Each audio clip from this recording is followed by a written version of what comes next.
Yes. Hi, Tam. You can cuss. She just asked me if we could cuss.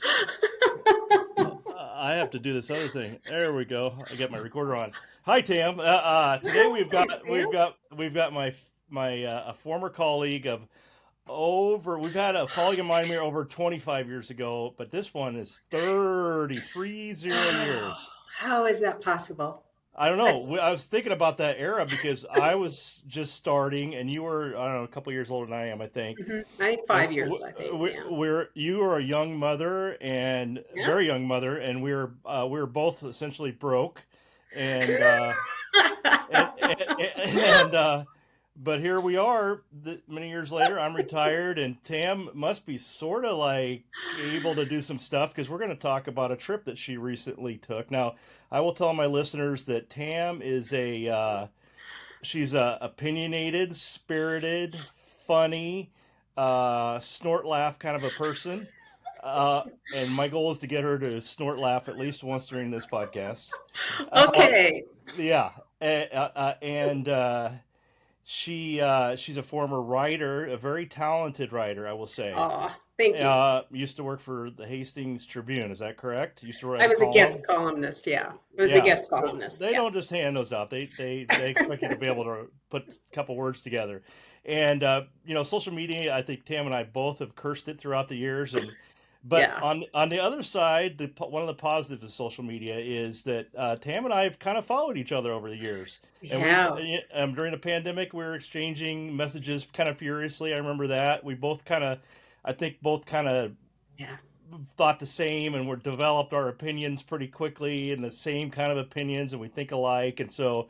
this will be fun. So the reason I asked Pam on today is because she recently posted a 4 point post on social media about her trip. Her husband Sam and her recently took a 39-day 9 state trip Mhm. through the western states of the United States of America, Right. of which I'm very familiar with because I used to work for the Republican National Committee, and I was on the road all the time. 280 nights. In 2004, I was gone from home 280 nights, but How most of did those you do that? it was crazy. But it was a great time in my life because I got to go to the states, and so going to Seattle, for instance, was like going to the grocery store, going to Albuquerque, New Mexico, or Las Vegas, or Montana. I spent one day in Montana, actually in like a Golf the G4 with the chairman of the Republican National Committee because he was the former governor of Montana. So I got to fly Montana for a day, and it was just incredible, incredible, clear day. So I didn't do the driving thing, but I've been in all those states, and this the title of this podcast is called Cowboys Not Eggheads, and to me that implies many things, but one of those things is freedom, and I think the freedom of the United States of America has a lot to do with the folks that explored the West. I think there's some parallels there. So Yeah. you got to do that. Well, what made you decide to? Well, tell us about Big Blue first. Let's start there. What's Big Blue all about? Big Blue is our new to us. It's our new motorhome, and it is a 1997 Gulfstream Conquest Classic, and it's a Okay. Class C motorhome. And it has, and we've been looking. We've had travel trailers or campers for many years, and Sam wanted to get a motorhome because we have now a UTV. And so we have like a Polaris General. And so he wanted Yeah. something that we could pull to trails and that kind of thing. And so we were looking for a Class C. Well, those things are ridiculously expensive. Right after the And pandemic, particularly, it's oh, ridiculous. man, it's insane. And so I was just looking on Marketplace, and I happened to find this one in Kansas, and it had a 7.3 liter diesel engine, and that made my husband's antenna go up because that's his favorite engine ever. We have a work truck with that same engine in it. It has 460,000 miles on it. So we knew if we got this and it was in good shape, we wouldn't be looking for an awfully long time for a replacement. And so that's what we did. We bought it the August 24th, and September 9th is when we took off on our trip. And so we went out blind with this thing. We didn't have a tow vehicle or anything. We were So going out on a wing and a prayer, hoping this thing wasn't going to break down, and it ran flawlessly. beautiful. Now, so I've been in a couple of these things. Is this one where you is the what? Can you go from your passenger seat to the back, or do you have to? Yes. Or, again, that's nice. Yeah. Uh, Yeah. um, so you have a bathroom in there, and you got a bed, and a kitchen, and a little Yep. place to sit down, and a Yep. table. That's all you Yep. need.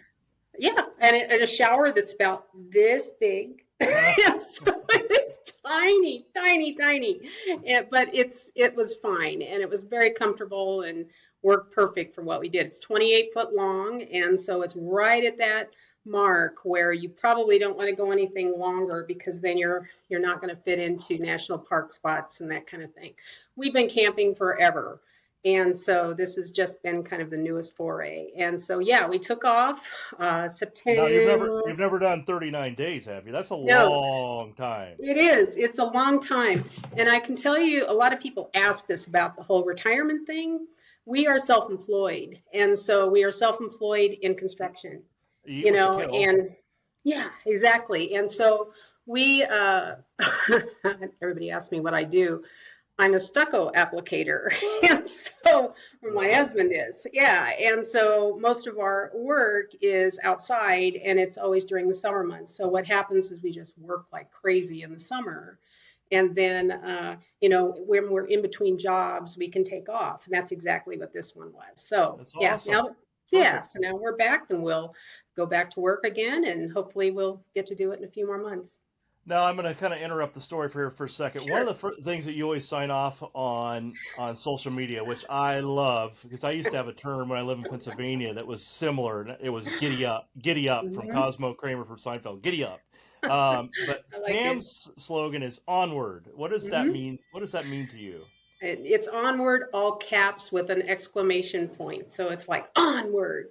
It's just, you know what? Life is what it is, and you have to keep moving forward. You just do.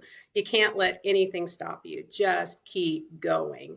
And if there's something in front of you, there's obstacles, you crawl over it, you knock it down, you go around it, whatever, just keep moving. That's Keep what it moving. is.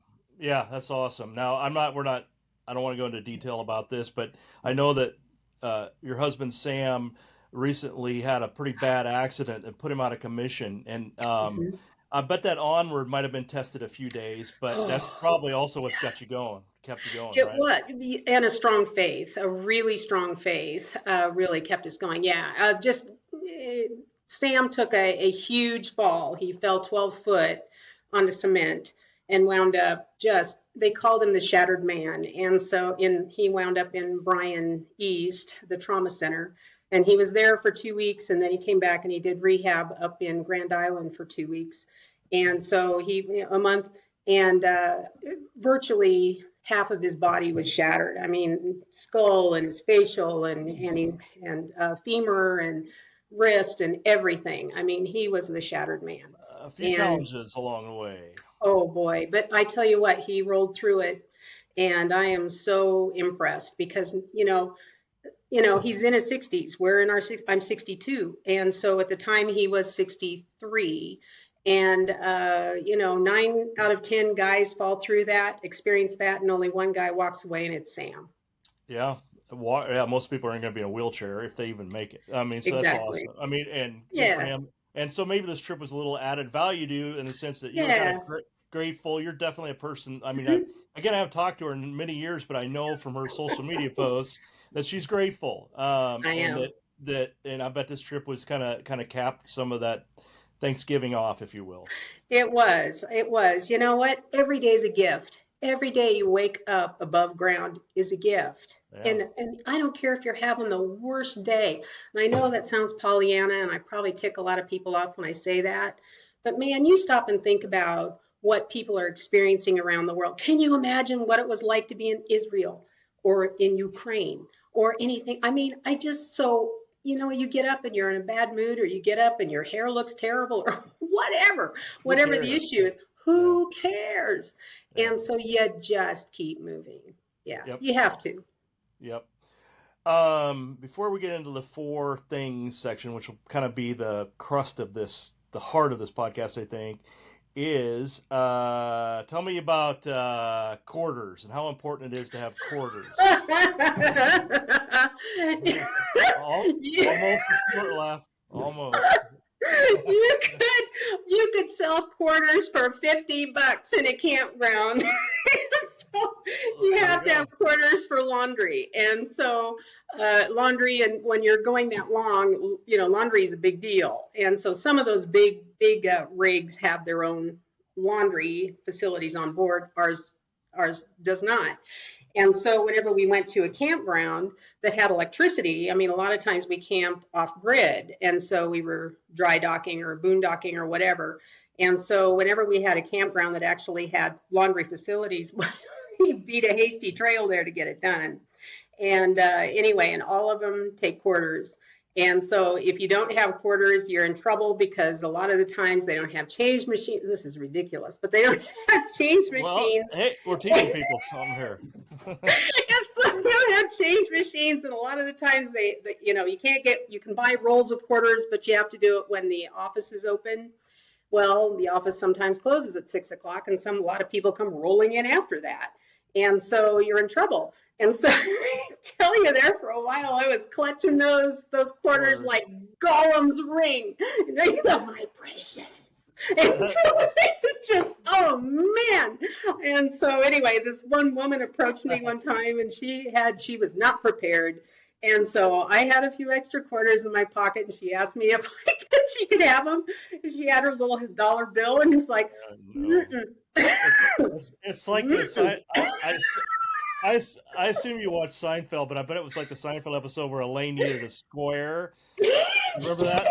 Yes, You weren't going to give that woman a square, were you, Tam? not one. Later on, I saw her and she had her laundry going, and I said, "Oh, you found quarters?" And she goes, "Yeah." So my conscience is clear. That's good. All right, so Yeah, lesson number bring 1 quarters. out there: take quarters. Take Lots of quarters. quarters. Yeah. Now, and maybe this isn't part of your 4 things, and so if this is redundant, I'm sorry, but Okay. interesting people. I have never done the campground Oh, circuit, but there's kind of a cultish. There's a kind of a cult. It's a community of people right. A community. and Hmm. you meet some interesting people. You do. Yeah. Tell me about the guy that you met, but you didn't even talk to. I didn't. His name is Slim. So tell us Well, about we called him Slim, and so I'm not even sure what his name was. But well I haven't. Slim. It's impossible not to go to these places and people watch. You can't not people watch. You can't, because it's absurd. What we're doing is absurd. We're living in big tin cans or in that kind of thing. And so we have a tendency to be parked really close to each other. And so you notice what's going on right next door. And so we were in a campground by Mount Shasta, and we just pulled in Mount Shasta, California. Yes, I think.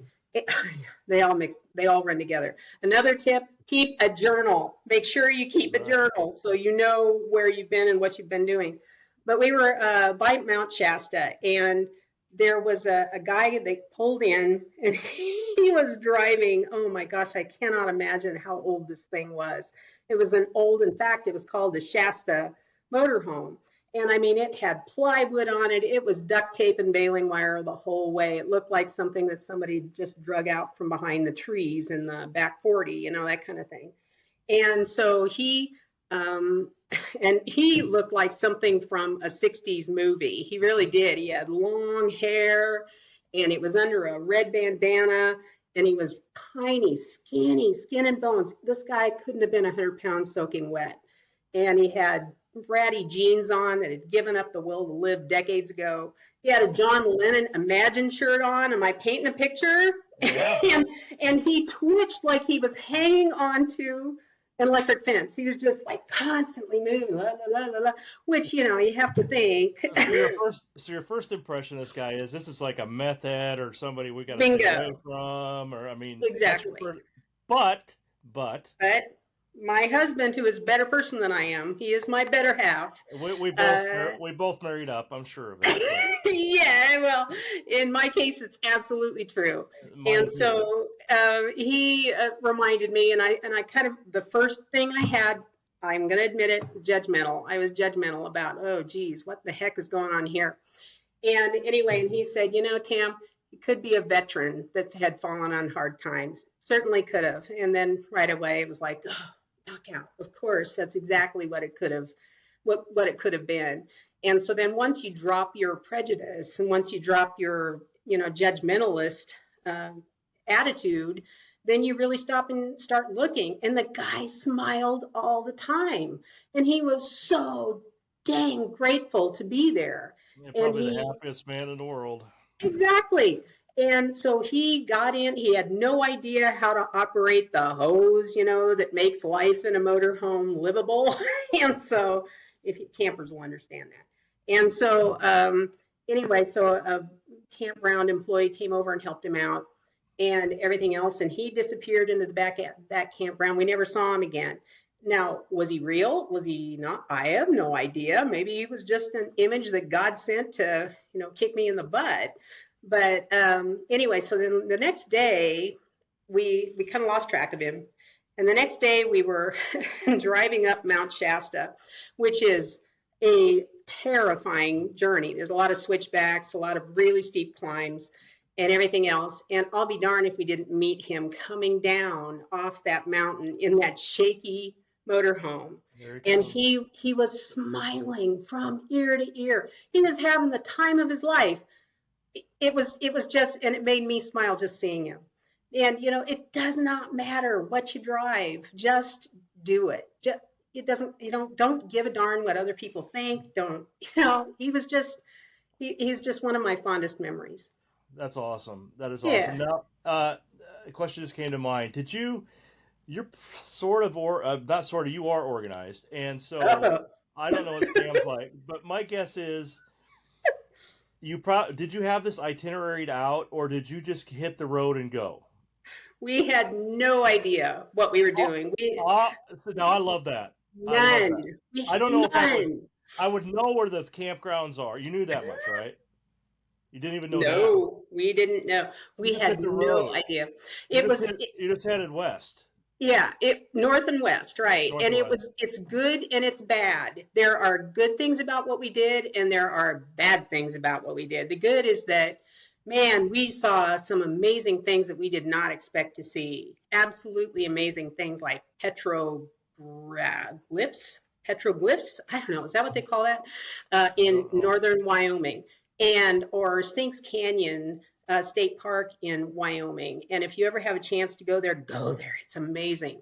And anyway, so we just kind of bumbled along. So the good thing was we saw some truly, truly astounding things. The bad thing is we didn't have a lot of cell reception, and so there were some times when it was getting mid afternoon, and we kind of needed to find a way to place to land, and you didn't have your cell reception, so you couldn't find out where the campgrounds were. And there Right. were a couple issues like that were like, what the heck are we going to do? It always worked out. We always found a place to land, but there were a couple stressful nights.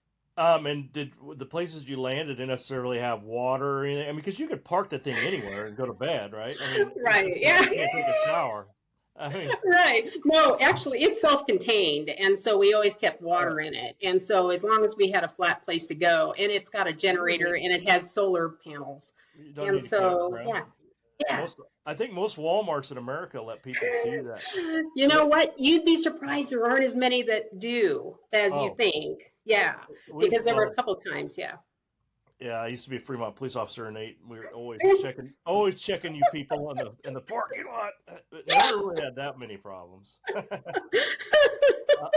Um, funny. Teslas, you saw. So I just came back from a trip for 10 days in Las Vegas, and we don't rental car stuff anymore. We just Uber it, and everybody had a Tesla, which is pretty funny because big old broken hips over here, bad back, has a hell of a time. I'm a big guy, a hell of a time getting those Teslas, but Tell me about the Teslas that you saw.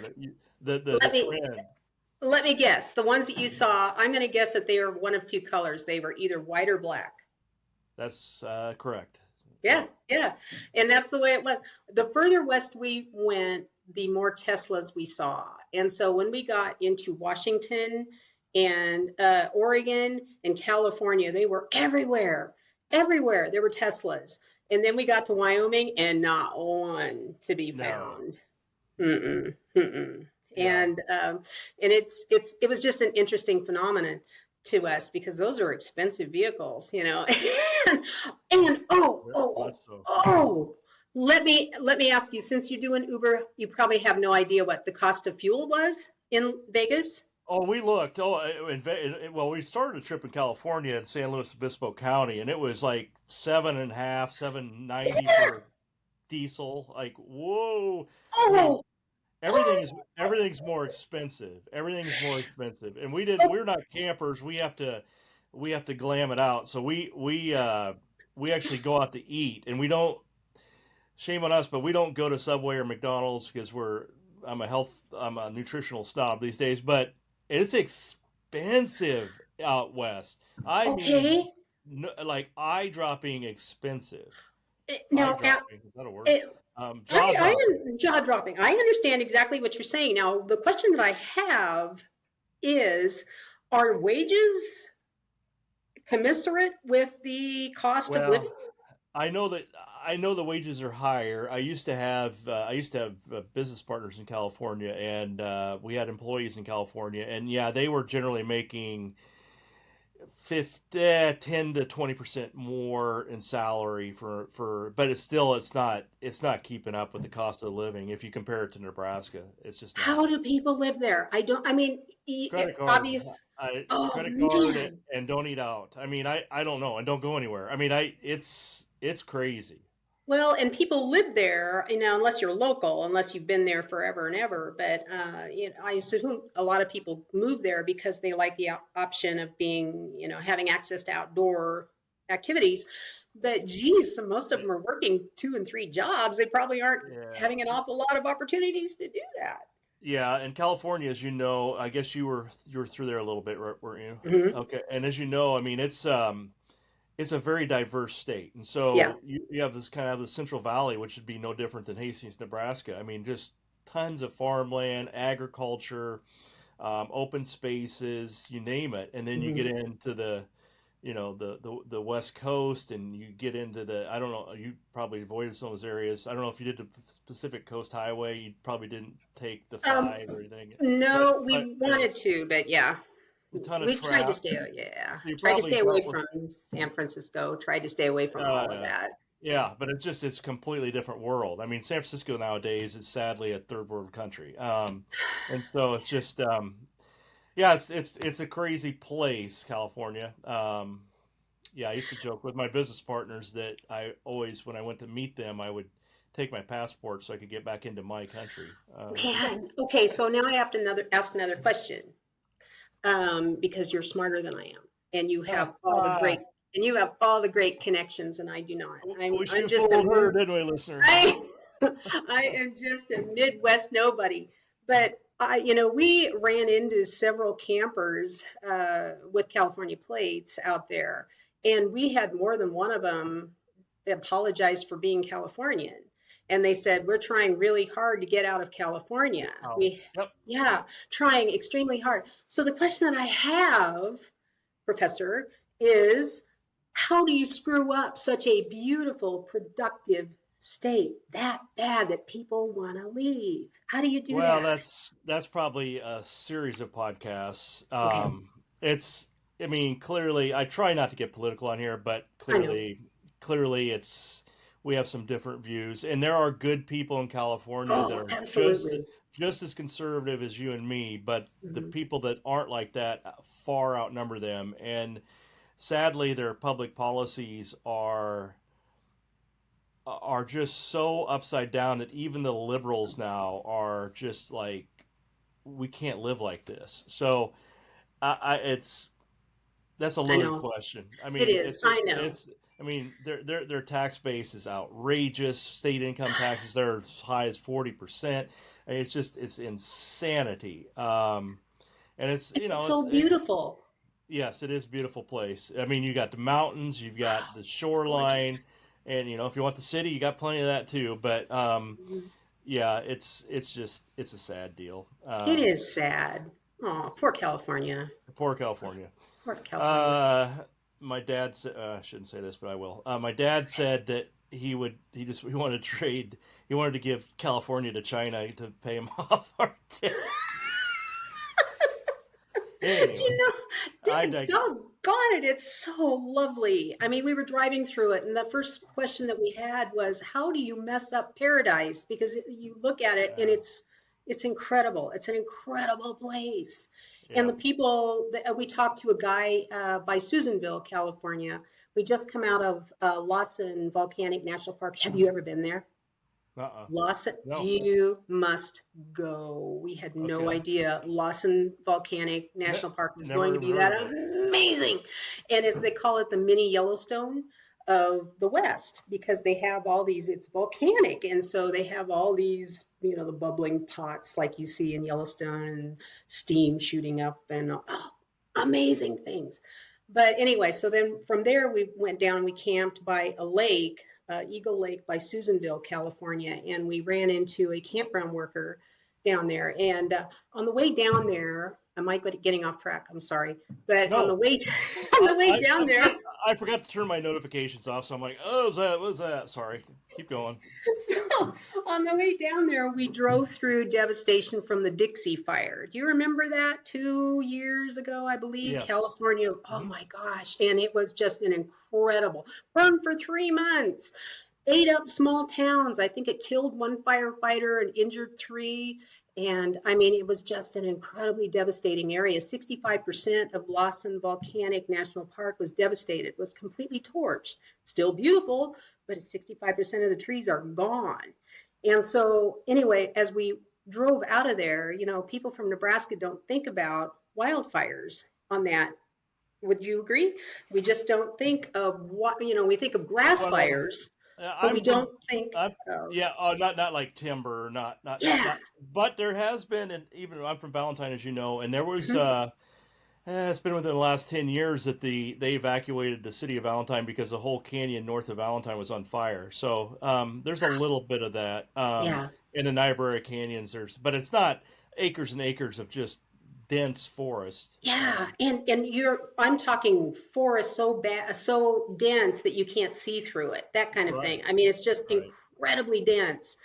And so as we were driving through this, we were like, well, how do people prepare for wildfires out here? How do they do that? Do they have bug out bags parked by their back door so that, it's got a change of clothes and some water and food and some money in it so that they can run out the door when they get the notice to Yeah. evacuate?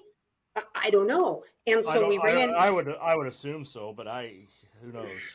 Well, and so we ran into a campground worker at this Eagle Lake Okay. campground where we were. And so I was just curious enough to ask him. And people love to talk about where they live. They just do, especially the ones that are really proud of where they lived. And it's a beautiful area, and he loves where he lives. And so I asked him, would you mind if I just ask you, how do you guys prepare?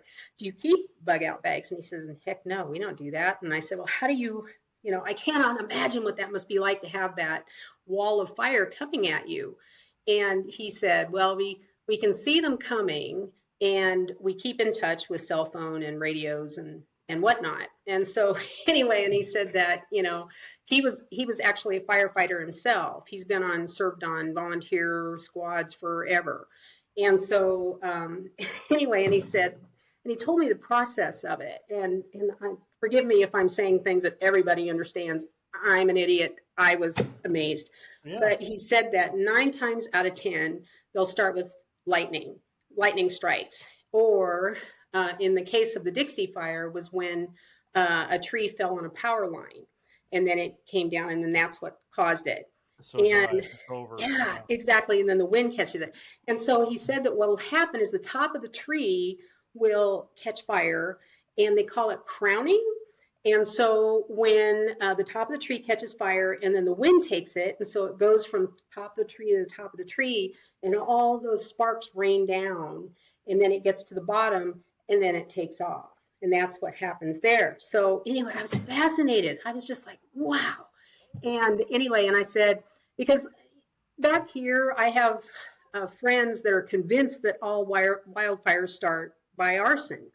And it was like, I'm not entirely sure if that's true or not. And so I asked him about it. And so he said, and I said, is arson ever an issue? And he said, we have a couple. He kind of thought for a second, like maybe he didn't know for sure if he should say anything, like the person he was talking to was going to wind up on a podcast. So anyway, so he says, you know, um, we have a couple firebugs in the area. And so he said what happens is if we kind of know that there are arsonists in the area, they'll put trackers on their cars. And so then that way they kind of keep an eye on where they are. Good. Yeah, exactly. In my So experience, it's always been lightning in western Nebraska. It's lightning. It's those lightning storms that don't have any rain, and if it's a no rain yeah, summer, it's trouble. I mean, yeah, yeah. And the year 2000, September 2000, about oh, I don't know, about our entire ranch is on fire basically, and my mom and dad were actually above the fold. My dad was above the fold in the Omaha World Herald. I didn't even know the thing was on fire. I wish they would have called me, but they're too busy. I would have come. But I mean, there's basically the whole county was on fire essentially. I mean, a stretch of 20, 30, 40 miles was on fire, and I don't know, more than half of our ranch burned, and yeah, it was crazy. And fire, it's just the neighborly, it's unbelievable. The neighbors somehow, I mean, you try and protect stack yards, for your hay, and you try and protect property, your buildings. And I guess the neighbors all of a sudden they just showed up miraculously when the buildings were were about to go. I mean, obviously people's got radios and so forth, but it's scary stuff. I still have that World Herald. I would hold it up right now, but it's upstairs. I cannot imagine. I just Yeah, can't imagine having a yeah, wall of it's fire. crazy. Well, I That's, mean, yeah, I mean, you got miles and miles of prairie fire. You can put it out with a shovel, but you can't cover 6 mile fire line with a shovel. So when I the fought. wind is blowing too. Yeah. Yeah, yeah, and the wind is it's nuts. But anyway, okay. Um, I mean, that's just interesting. Again, some of the stuff that you learn when you travel. I mean, that's why Yeah. you travel to get perspective, Hmm. right? Hmm. Get Hmm. Hmm. perspective. Okay, so I'm going to get into kind of the core of this thing. Okay. I'm going to grab. Okay, so Tam, I got it right here on my side here. Uh, she posted the other day, so I'd like to go through these five, not 4 points, 5 points. 5 points. People have the ability to make small things big, then stomp them into the ground regardless of fallout. Now, you wrote this. What's so funny? I'm Because it's so true. Well, be quiet over there so our listeners can listen to this. This is good stuff. Don't make me mute you. People have the ability to make small things big, then stomp them into the ground regardless of fallout. Give me a mountain trail riddled with bears any day over a crowd of volatile, unpredictable humans. Bears don't bitch. They just do what they do. It's a great lesson. You want to expand on that? Oh, Sam, I'm sorry. I'm not a big lover of huge crowds of people. I just am not. It seems like we I just, took a friend to my. I'm sorry to interrupt, but I took a friend it's to okay. her first University of Nebraska football game the other day, and it occurred to me that she may not. She's. I know that she's. What am I trying to say? I suspected that she didn't like big crowds, and I didn't even think about it till we got there. And I asked her, like, "Are you uncomfortable right now?" And I mean, she got along all right, but she didn't. If you're not used to it, Yeah. it's not cool. So you probably, I mean, I'm sure Mhm. have you been to a Nebraska football game before? I have. All I right. have. It's very close. It doesn't, you don't, you probably, you can handle it, but you don't like that. I mean, my nephew's the same way. He doesn't do well in big crowds like that. Yeah. And they're packed in. And they're Yeah. packed in like that. Yeah. Yeah. And they're packed in like that. And that's when we travel, we avoid cities and any size municipality unless there is a fuel station Gas station, involved. yeah. Right. That's it. I mean, we spent no money on restaurants ever. I mean, we That's cooked awesome. our Awesome. whole time, and so we try to avoid people as much as we possibly can. Now, like when we were in Idaho Falls, we camped close enough to town, to this inner part of town, that we could actually walk in and see the actual Idaho Falls, which are amazing, by the way. But people have a tendency to just be jerks. They just do. And I'm counting myself right in the mix. We have a tendency to make everything bigger than it needs to be. Problems are bigger than they need to be, and I just think if everybody took some time and unplugged, went off grid, put down the stupid cell phone, and just got really quiet and got in with nature, I just think everything becomes so much clearer. Do you and Sam watch Mountain Men on the History Channel? No, we don't. Oh, you would love it. I love that show Hey, because they follow these guys around that are just as you describe, and they're completely dependent. Well, it's funny, they say they're completely dependent on themselves. Then they show them with the direct TV thing on their house, but they, I mean, they hunt their own meat and they do all that stuff. And the common theme that I see from these guys, which is very inspirational to me, and it's why I watch it, is that they are very, number one, they're very grateful for everything. They're the most patient people I have ever yeah. seen in my life. I mean, and they're depending on, like, trapping whatever to eat, and they don't. It might be 10 days before they trap something, and and something gets screwed up or whatever, and they're very patient. Hmm. And it's there's a lot of lessons in that, and kind of what you just said. The other thing that comes to mind, it's probably not quite as direct, but I just thought of the story when you told that, or talking about people. I'm like, you're more scared of people than you are bears, basically what you're saying.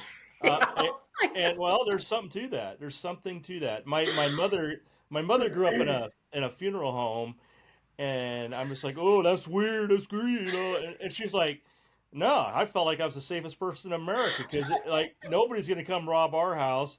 And then she's like, it's the dead people aren't gonna hurt you. It's the people that are alive they're gonna hurt you.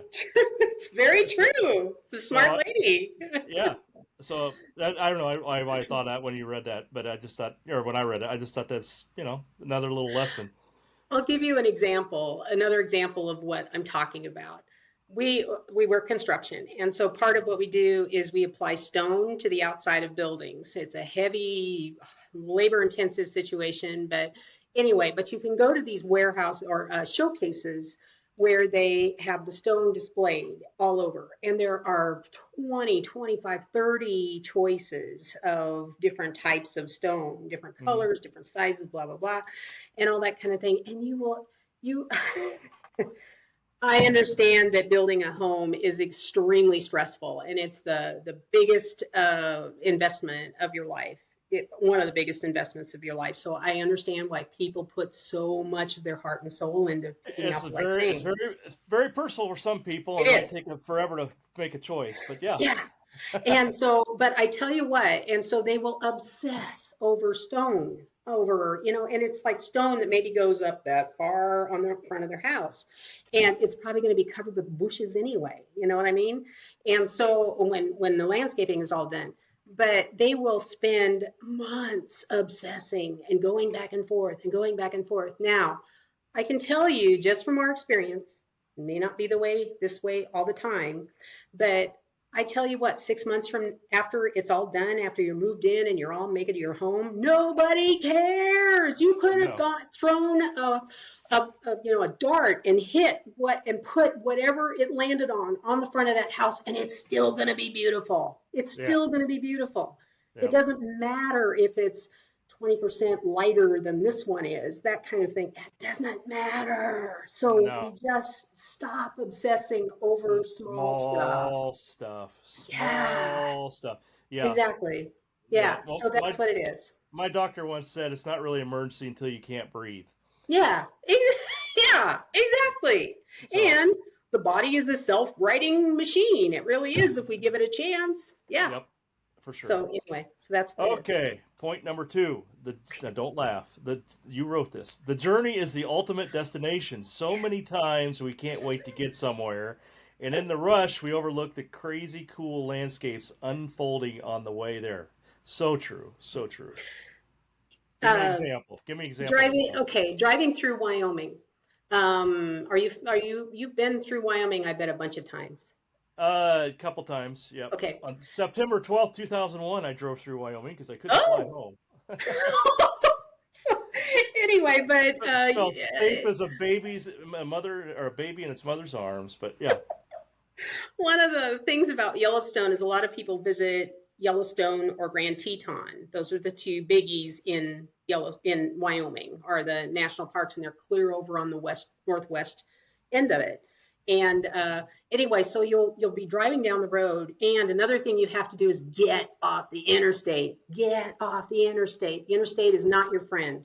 yeah, And so highways. yeah, take these small roads and everything else. And anyway, so what'll be happening is you will see these people going down the road, and they're just like so intent to get there. They only have, and I get it, not everybody can operate the way we can and take 39 days to do what they're doing. But they've scheduled like a 2 week trip into 3 days worth of time. You know what I'm saying?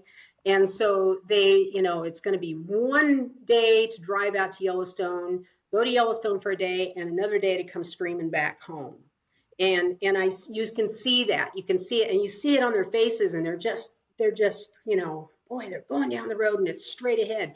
Wyoming is beautiful, and it doesn't matter where you are, whether you are in the Bighorn Mountains or where it's actually beautiful. I actually had the opportunity to hike in the Snowmass Mountains, right? Medicine Bow Peak is what I hiked this summer with some friends. So there are beautiful, rugged, amazing landscapes out there. But even in the vastness of it all, it's beautiful. And you get to see antelope, and you get to see ranchers and seeing what they do and that kind of thing. And if you don't slow down and you don't look from side to side, if you're just looking tunnel vision, you miss it all. You miss all of it. And that kind of thing. Go through any state, and sometimes, and people ask me a lot of the questions that you asked, like, well, how did you decide where you're going to go? And Google top 5 state parks in any given state. And so I did that for Wyoming, and that's how I wound up in Sinks Canyon State Park, which is a phenomenon. It's this amazing place. Water comes rushing down, and it disappears into a cavern. They have no idea where it goes. And it comes up a quarter mile later, percolates up into this beautiful, smooth pool. Nobody understands why, and that kind of thing. So you just have to look, and you would miss Experience. it. Yeah, and you would miss all of that if that's your only thought is Yellowstone, Yellowstone, Yellowstone. And picking on Yellowstone, you can apply it to any state. So anything, any place you go, you Yep. have to look. Yeah, you do. Slow down and get off the interstate. Yep. And again, it don't. I mean, don't plan your trip, but don't plan your trip. I mean, Yeah, if yeah, if you plan your trip like I've got 6 hours to get from here to there, and I've got 2 hours to do this there, and I mean that's you yeah. are independent of any of those restrictions, and that's a Right. beautiful, beautiful experience. Come on back to Nebraska. Do you know what the best place in Nebraska is? Is Highway 2 between St. Paul and Alliance. Yes, ma'am. It is the best drive. Absolutely, completely agree. And particularly between Thedford and Alliance, I think it Yeah. is. Hyannis. Oh, There's a valley. There's trains go by all the time, yes. but Yeah. it's an incredible valley, Hay Valley, in through there by Hyannis. And if you go at the right time of the year, it's awesome. It's stunning. It's Yeah, absolutely stunning. yeah, Yeah. And you yeah, see, and maybe your family's ranch is like this. It fascinates me how you'll see these two ruts. Obviously, it's a driveway.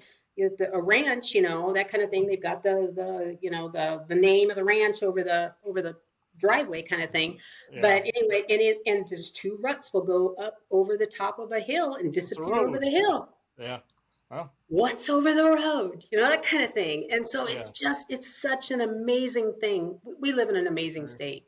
We do. We do. I mean, Yeah. I was lucky enough to grow up where our nearest neighbor was 5 miles away. And that was to Wow. the west, but to the north, it was probably 15. To the south, it was 15. And to the east, it was 12. So, yeah, I mean, there's And nothing out there. well, and stop and think about what a rich experience that you've had. I mean, that was something where you actually looked left and right. You weren't tunnel vision. You grew up with that kind of an experience. Weren't you one of those that had to stay with family in Valentine? Was that right when you were in school? Is No, that right? no. What happened? Ironically, the whole Genesis podcast happens to be sort of the story of my life. So cowboys, not eggheads. But my brother and sister, yes, they had to stay in Valentine, and it's just very commonplace. I mean, there's kids out there. Shane Kime, a friend of ours for years, he went 60 miles to high school, so he had to. I mean, you just stay in town because it's ridiculous. A lot of people move to town. My brother has a place in town for his kids. Now they're out of high school, but my parents at the time didn't want me to stay in town.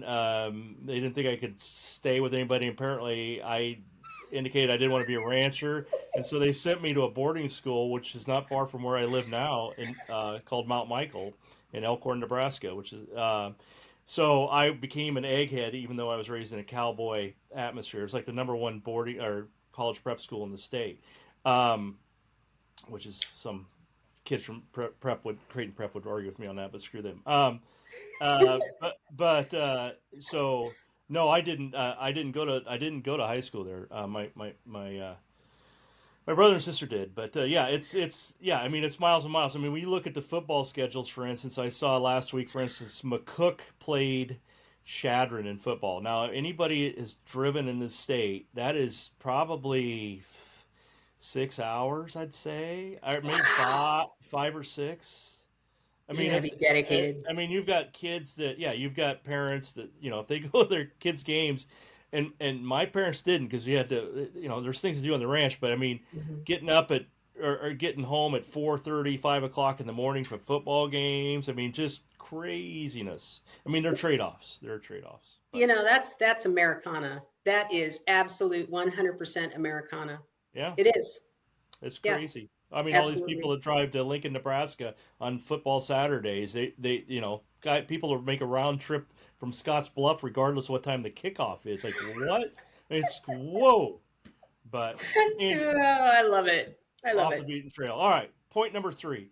Okay. It doesn't matter what you drive. It doesn't matter if you're the oldest rig in the campground. It doesn't matter if you have the fanciest gear or the most technical tent.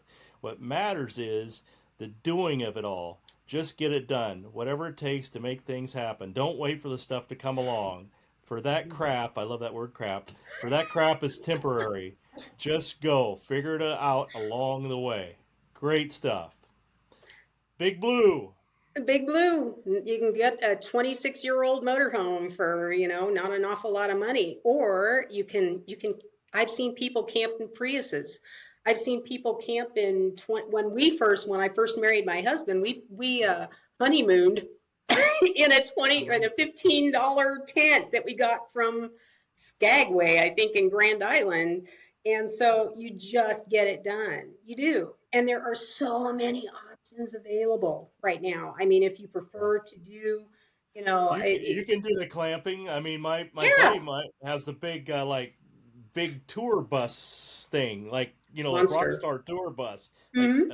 okie dokie. I mean, crazy. That's awesome. When we were in Idaho Falls, in the campground in Idaho Falls, it was so interesting. It was really interesting comparison because here was Big Blue, 26-year-old, always the oldest guy, thing in the campground, always. And to our right was a brand new Class B camper van. Now, do you know what those are? They look like Yeah. vans, but they have all the stuff in them, and they're real Right. fancy. But the camper vans are ridiculously expensive, and Yeah. it was a Winnebago Bolt, is what it was called. Hmm. And so, me being curious, I got on and I looked to see how much they cost. And base price for those things, brand new, is $245,000 for a Booyah! van. And so anyway, It and the must come people with that a cook too, or something. I don't know. And I cannot even imagine dropping that kind of money. I just can't. I could buy a whole fleet of Big Blues for what they spent on that van. But you know Yeah. what? To each their own. That's what they wanted to do, and that's awesome. You know Well, what? they can do it, and they did do it. So good for them. Absolutely. And you know Uh, what? They put somebody, whoever made that thing, it put food on their table. So, sure did. it did. Now, Sure on the did. other side of us was a couple from Phoenix, Arizona, in that area, and they are gone 7 months at a time when they go camping. It's just a couple, and obviously retired, and so they are out 7 months. And anyway, and they're Do they stay places for like a month or two at a time, or do a they? couple weeks, about a couple weeks, and then they Okay. move on. Okay. And so, anyway, so we got to know them pretty well because they were a whole lot friendlier than the $245,000 Winnebago guys. And so, anyway, we got to know them quite a bit, and had a chance to chat with them. And they were in a travel trailer that probably cost maybe $5,000, maybe. I mean, it was older, it was well cared for. That's fine, whatever. But it doesn't matter. Just get it done. I see so many people who say, well, it must be nice. It must be nice. It must be nice. No, no, no, no. You follow us around and you would not think it must be nice. It's just, you just get it done. You just have to do it. My Because husband's the acts, yeah. rewards are worth it. They're worth it. Yeah, and you just get it done. I mean, if you can't afford to travel the way you want to travel, you just travel the way you can. You can't. Yeah. You just can't wait until things fall in place. How many people do you know that worked and worked and worked and worked their entire lives to get And, to and retirement? and then they're disabled by the time they're able. They Yes, can't move. Like I exactly. Or can't. they, I. That's what I've said, Tam. That's why I retired early. I'm like, I'm gonna do all this stuff in the next 10 years. I have a feeling when I'm 65, 70 years old, I ain't gonna want to go nowhere. And so, who the hell wants to go through an airport or a campground or anything else with a walker and an oxygen tank? oh, come on. You're not going to have a walker and oxygen tank. You're I'm going to be trying like not to. Jimmy Buffett. You're going to get a boat and just sail around the world. That's what you're going to do. To be fine with me. But there's no guarantees, and that's I think that's what the part of Exactly. your message. There's no guarantees about tomorrow, so Mm-mm. get it done, get it done. How's Just do it. And yeah, and if you can't take a ton of time, that's fine. There are piles of places to go see within 3, 4, 5 hours of where you live. I don't care where you that? live. There's some place to go. Just go. Get it Yeah. done. Yeah, start small. Yep.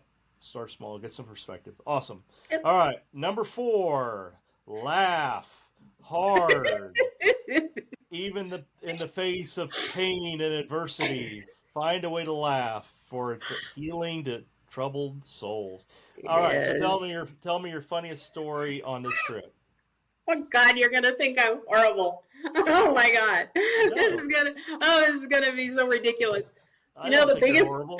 I don't invite people on my podcast who I think are horrible. the weirdest experience that we had was at the dump station in Deception Pass on Whidbey Island Now in you're gonna have to explain. Washington. There are listeners that listen to this podcast. Okay, the dump You have to station. a dump station. What does that mean? That is where you have to get rid of that's where you fill your water tanks. You can come in and you can fill your water tanks with fresh With water, and you clean water, also, and yeah, then and you then you also export can, exactly, export and then you export the other part. the digestive output.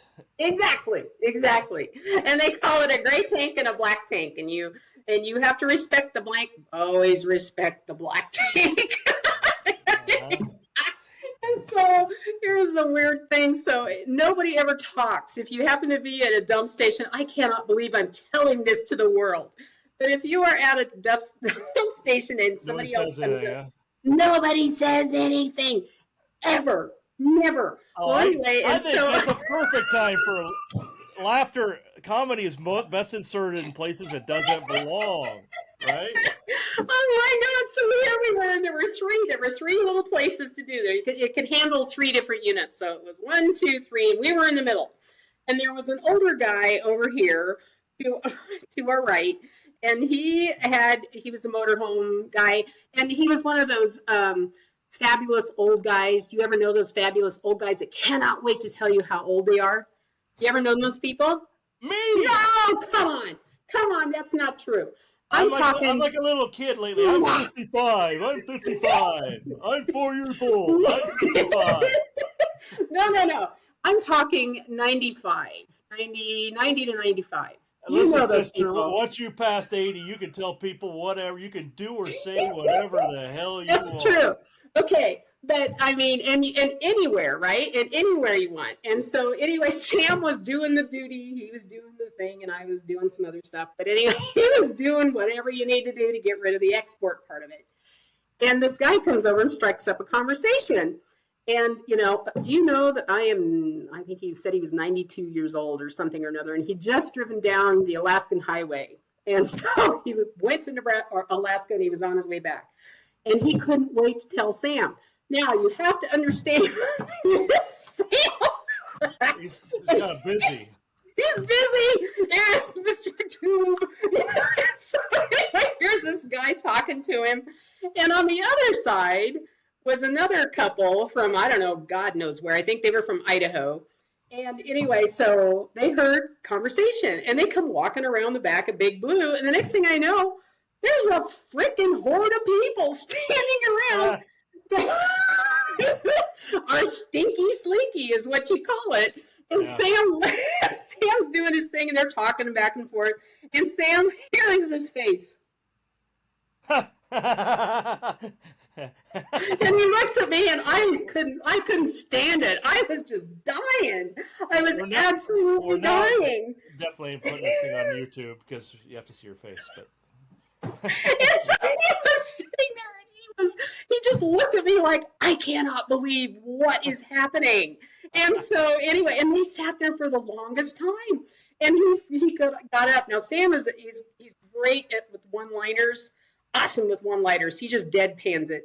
And he gets up and he looks around at everybody and he says, boy, I sure hope this would be a damn bad time for that hose to explode. Taking everybody out. And he wanted it to explode. That's why it's funny. That's awesome. Oh God! So anyway, there's a bunch of those kind of things that don't quite go right. Awnings that fly out of that don't spring back the way they're supposed to, get out of your way, and everything else. And you just have to laugh about it. You have to. You have to. You can't complain. You can't cry. You got to laugh. Laugh is such a therapeutic deal. Yeah. If you aren't laughing, you're crying. And especially, I really feel like, do you feel like things have changed, shifted a lot since the pandemic? Do you think that there has been, it feels like there has been a palpable shift in just people and how they relate to each other and how they're concerned and how they're, because that was a big deal. Well, yeah, I think so. I mean, just the fact that you said, do you feel like, because in 1991, when you and I worked together, you wouldn't use that word. You would say, do you think that? Now you have to say, now you have to say feel, which has been, true. Heather told me I have to get off my, do you think, do you feel, do you believe, or do you know? But that was last I have week. an answer for that one too, anyway. Oh, you do? What is it? Do you think, or do you feel, or do you believe, or do you know? I know. I know. My first one is I know. Then why did you say I feel like? You know that. You know that people That's have true. changed. You're right. You're absolutely right. You got me. You're absolutely right. And but I know the fact that they don't say no anymore, they say feel, so they don't. Very true. Because if you feel something, people will be less likely to be like conflicting with you. But if you know something, oh dear God, That's true. You're absolutely true. That's absolutely right on the money. Yeah. So I know, and the number one thing, can I get all faith-based? The number one thing I know is we don't have control over crap. We don't big have guy, yeah. So that's what I say. That's what I say. Actually, I don't know. I have a friend of mine from Louisiana. He's got this toy. He goes, big guy knows. Big guy knows. Like, so yeah. Yeah, exactly. And so as long as you know that you have no control over anything, that's it. You just know that there is a higher power that has it. And so you just have to keep a strong faith. And that's what it is. And those that don't have that, you kind of understand a lot of things, why they were fearful during the Hmm. pandemic, a lot of things. But anyway, Hmm. I've covered that in this. Anyway, Yep. yeah, you and I sing off the same songbook here. All right, Woo. number five. Okay. I like this one also. Notice regional differences in the land and how people live. It will become perfectly clear that everybody is working hard just to get by, regardless of whether they live in a multi-million-dollar house or a ramshackle shack. Everybody struggles with something. Some of it is just invisible. Amen. Yeah. Doesn't matter. Amen. And this is one of the best lessons I've learned from my friend Jeff Bestworth, and that is, he goes, you never know what somebody's going through. And Mm-mm. it's like with Sam with Slim over there. I mean, you don't know Hmm. what that guy is Hmm. all about. You Yep. don't know what he's Yep. going through, and so Mm-mm. it's a fantastic. Again, travel gives you perspective, and when you Yep. go somewhere else, you find out that it may be different, but really we're all the same. Yeah, exactly. And we are all the same, and we are living in a huge country, in a huge country. Hmm. And so, what happens in the Midwest, sugar beet farmers out in Scotts Bluff area, that kind of thing, and as compared to the potato farmers in Idaho, Hmm. or the orchards in Washington, or the fishermen out on off the Oregon coast, that kind of thing. I mean, there are so many things that people are doing that I can't even begin. Cranberry farmers up in Michigan or Minnesota or wherever they do that. But I mean, you can't identify with everybody unless you actually get out and see how they do it. When we went through, I want to say Idaho. Idaho is amazingly Love beautiful. Idaho. Oh, It was oh, one of my favorite. wow. There are two places that I would live. I had 18 states in my region when I worked for the Republican National Committee, and there were two places I said that I would live. Idaho was one of them, and specifically in California, Palm Springs. I would live there too. Oh, Uh, very uh, nice. but I love Idaho, and I have friends to this day. Wow. Actually, a regular listener. Shout out to Gary Lowe. I know he listens. Lives in Boise, but I love Idaho. Love it. Wow. I mean, beautiful. And the thing of it is that when we were driving through, we stayed up by Coeur d'Alene for a while, and then we went all the way down, that straight string all the way down and everything else. And so you go through farm country and you look out and it's just this vast area of, I suppose it's barley. I'm assuming that it's barley. From what I understand, Idaho is the main barley supplier of Anheuser-Busch. Potatoes and barley, yeah, probably. Yeah. Yeah, I haven't been up north. I've been to Spokane, but not Coeur d'Alene. It's across the river. But It's amazing. yeah, And anyway, so you'll see, and they're it's hilly. It's very, very hilly, and you'll see farmers, these great big machines crawling up the side of these impossibly tall hills, and they are harvesting whatever it is that they're harvesting. I mean, it would look to me like it would be absolutely terrifying because they're like this. They're going up the side of a freaking mountain, yeah. and and so people live so differently wherever they are, but at the core of it, we all still worry about putting food on the table. We all still worry about putting, a roof over our heads and everything else. And I can tell you this without a doubt. Being from the Midwest, sometimes we kind of fall into the trap that the grass is always greener somewhere else. Oh, you see the beautiful shots of, the West Coast or the history and all of the important academic things of the East Coast and that kind of thing. And so every once in a while you get that little voice in your head saying, you're kind of in boring old Midwest. But I can tell you without a doubt that being in different areas of the country made me appreciate where I live so much because everywhere we went, it seemed like the cities that we went through were either barely hanging on or kind of struggling.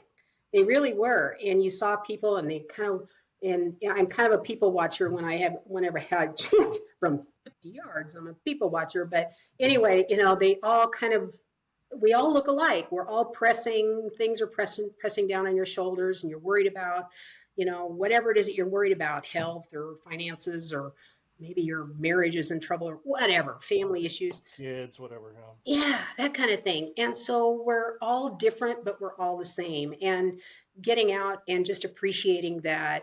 you know what? We've got a pretty good thing going on here in the Midwest. Because when I was coming back home, man, I live in Hastings, and Hastings looks pretty darn good in comparison to what It's we hilarious saw. you say that because my last question you just answered it. But I had two before that, so we'll go out of order. But my last Okay. question was the greatest lessons of travel, and I've traveled a bunch in my life, and it's always the answer to me is coming home is the Yeah. best part of travel. Just the Hmm. appreciation of home. Now you'll have to go back and listen to a previous podcast I had with my the most interesting person in the world that I know. Her name is Sheila Barden, but Sheila travels exclusively also, and she could care less if she has a home. Oh, Her home is always where she's at, so it's a little twist of all these things we've talked about in mhm. travel. She agrees with, but it's the home part. Like she's truly a gypsy. She's a vagabond, Hmm. and just an interesting person to talk to. So anyway, all right, I have two more questions. Okay. Uh, I already know the answer to this, and so are listeners. But uh, will you do it again? But okay, I know you're going to do it again, so I'm going to answer your question. Will you do it again? But what are you going to do differently this next time? I'm going to go a different direction. Just going to go a different direction. When we travel, we typically always go north and west. Why? I don't know.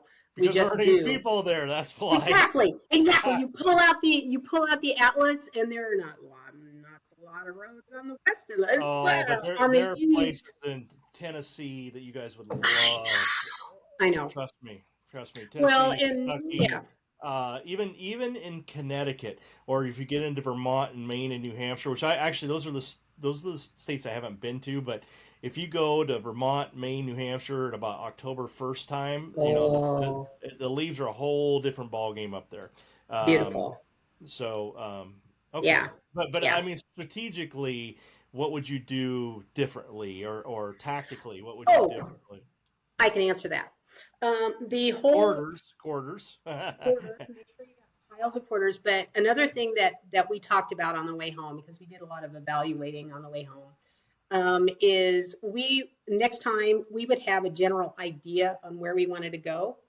So if we wanted to go to say Tennessee or Kentucky, we would know kind of what areas that we wanted to see, what areas were important to us to see. Hmm. And then I think it would be a really good idea to kind of know what your lodging accommodations are in those areas and have a list with phone numbers that are available or contact information. Ah, Because I tell you, when you drop off of the cell situation, our biggest yeah. issue was not having cell reception. And being stuck, and then all of a sudden you're panicking because it's like, holy crap, where are we going to put this, that kind of thing. And so, yeah, so No kind flat of, parking lot. yeah, well, bleh. And so anyway, so that's what I would do a little differently. I would not be Interesting. 100% free flowing, but just to get an idea, just to have a list A of list of ideas. resources. Yeah, yeah. Yeah, Ideas. Exactly. yeah, Go to. Okay. exactly. Last question, which is not really anything to do with travel, but maybe it does, and that is, as I said, I knew you when you were, I don't know how old, so it was Brett and Greg. Greg. Hmm. Greg's Hmm. older. No, Greg, I Brett don't. is older. Brett's Yeah. older. I Yep. don't. I think that you have just one or two in '91. I think I it's had two. you have two. Greg Okay. was Greg was born in 90. Yeah, young. Hmm. Um, and so now here we are. Fast forward to the year 2023. Hey, we're live! Yay! Um, how has being a grandmother changed you? Boy, that's a good question. It has changed me because I'm older. It's the biggest obvious question. But I don't know. I don't know. You see a lot of yourself probably in the struggle to raise kids and that kind of thing. So I don't know. That's a good question. I don't know how to answer that. It's just maybe you. Okay, here it is. Here it is. Here's what you see. You see the I future. was just happy I stumped you for half a second because everything else You I've been here for. you see the future, and you realize that. And I don't mean to get sad because I'm not sad, but you realize when you hit your 60s that there's more. The you're days might be growing a little shorter than you were when you were in your 30s. Yeah. And so anyway, so you stop you mortality becomes more of an issue. And so boy, but you see grandkids and you just think, the future's going to keep going. It's going to keep going. That's So that's anyway. that's yeah. Again, that's another lesson of travel for me. Is Mhm. I remember seeing Niagara Falls in person for the first time ever. Which you gotta if you get up that way, that's a must. It's a It's on my must. bucket list. And I just thought I was just looking at all that water going over those falls, and I just thought, do you think that this falls is going to change because something that was going on in Israel or Ukraine or anything else? This is going to be here until the end of time. It was long. I'm like, it'll be here. It's been here a long time before me, and it's going to be here a long time after me. And so we're just a very small speck in the whole cosm of things, you know. You know what? That's absolutely true. And that was one of the biggest takeaways that I had. And it kind of goes back to the question that we talked about where, we make small things big. And I don't mean to get all political because I do believe that we are tasked to take care of what we have. I do think that, Yeah, we have we responsibility. need to be good stewards of land. But you go out in some of these places, the Redwood Forest, the Redwood National Park, that kind of thing, National Forest, and you see trees that are Leviathan. They've been there, some of them have been 3,000 years old, for Yeah, heaven's sake. yeah, And you just think to yourself, nature doesn't give a darn whether I'm here or not. They don't care. It doesn't care. It just does what it does. And it's going to keep rolling on. And so I think as human beings, regardless of what age or what our family status is, I think it's important for us to just appreciate it and just go out and just see this amazing thing that has been gifted because it's a gift. We have been gifted with this incredible country. yep. And, it's the best country in the world. I'm absolutely convinced of Oh, that. Even with I all of know it our is. I know it troubles. is. Yeah. I know Yeah. it is. I know Yeah. it is. Absolutely. And so we just have to appreciate it. Awesome. Tam, I really appreciate time. This is a lot of fun. You haven't I changed a just bit in 31 years. You're the best. This is amazing. I'm so proud of what you've done. This is amazing. Oh, well, thank you. I appreciate that. Me too. Yeah, absolutely. All right. Okay.